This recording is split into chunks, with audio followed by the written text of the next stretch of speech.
हमारे नाजिया जी तो 2 टर्म की कॉरपोरेटर है, अभी तीसरी टर्म भी बनेगी। और इनके साथियों ने आज कांग्रेस को छोड़कर वहाँ से मुस्तफ़ी होकर हमारी पार्टी को ज्वाइन किया है। और इस पार्टी में मैं इनका वेलकम करता हूँ। ये 7 के करीब ये हमारे कॉरपोरेटर साथी हैं। अपनी साथियों की तरफ से, अपनी तरफ से इनका वेलकम है इस पार्टी में।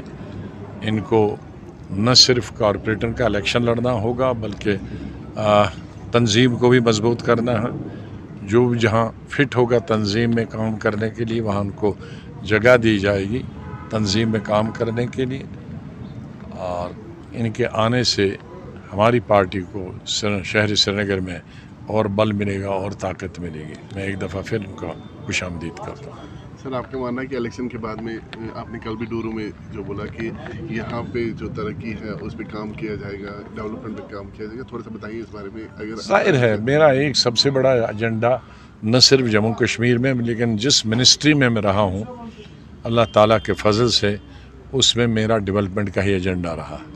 और जो चीज़ें उन महकमों में भी कभी नहीं हुई थी वो मेरे वक़्त में हुई।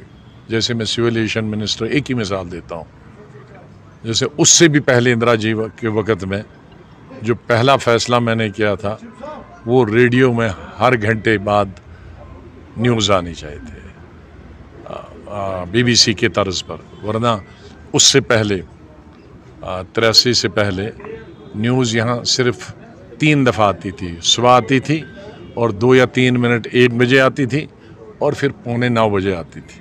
लेकिन पहला ऑर्डर मैंने किया था हर घंटे के बाद न्यूज़ आने थी। तो एक इनकलाबी कदम था। इंदिरा जी ने उसका कई दफ़ा जिक्र किया कि हम नहीं कर पाए। देखो इस छोटे बच्चे, उस वक्त में मेरी उम्र 32-33 साल थी, इसने कर दिया। जैसे जब मैं 27-28 साल पहले बना सिविल एविएशन मिनिस्ट्री में, तो जो आज ये प्राइवेट जहाज़ चल रहे हैं ये मेरा फैसला था, मैंने कैबिनेट में लाया। वरना सिर्फ इंडियन एयरलाइंस होती थी और इंडियन लाइन हड़ताल करती थी तो 50-50 दिन कोई जहाज़ ही नहीं चलता था। इसलिए सब प्राइवेट जहाज़ लाए, उसके बाद कोई हड़ताल ही नहीं करता। तो इस तरह की कई कदम जिस मिनिस्ट्री में गया उसमें मैंने वो इक़दाम उठाए। और जम्मू कश्मीर में भी चाहे डबल शिफ्ट हो, ट्रिपल शिफ्ट हो, वर्क कल्चर हो, ये तमाम चीज़ें मेरे वक्त में हुई हैं। लेकिन बदकिस्मती से आज सिंगल शिफ्ट में भी काम नहीं होता। तो उस वक्त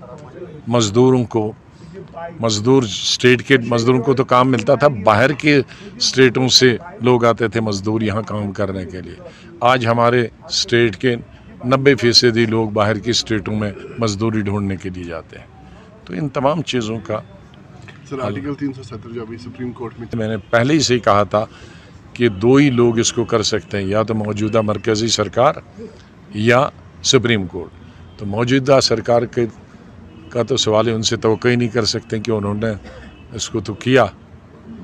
और अब सुप्रीम कोर्ट से हमारी आखिरी उम्मीद है। मैं परसों भी जब दिल्ली 2-3 दिन के लिए गया था, 1-1.25 घंटा मैंने सिब्बल साहब से भी मुलाकात की, उनको मुबारकबाद दिया अपनी तरफ से स्टेट की, चाहे वो किसी के भी वकील हों। लेकिन मैं समझता हूँ कि हमारे स्टेट के 1.5 करोड़ लोगों के वकील थे और उसको उन्होंने बड़ी खुश उसलूबी से अंजाम दिया और बहुत डट के उन्होंने हमारी वकालत की स्टेट के लोगों की।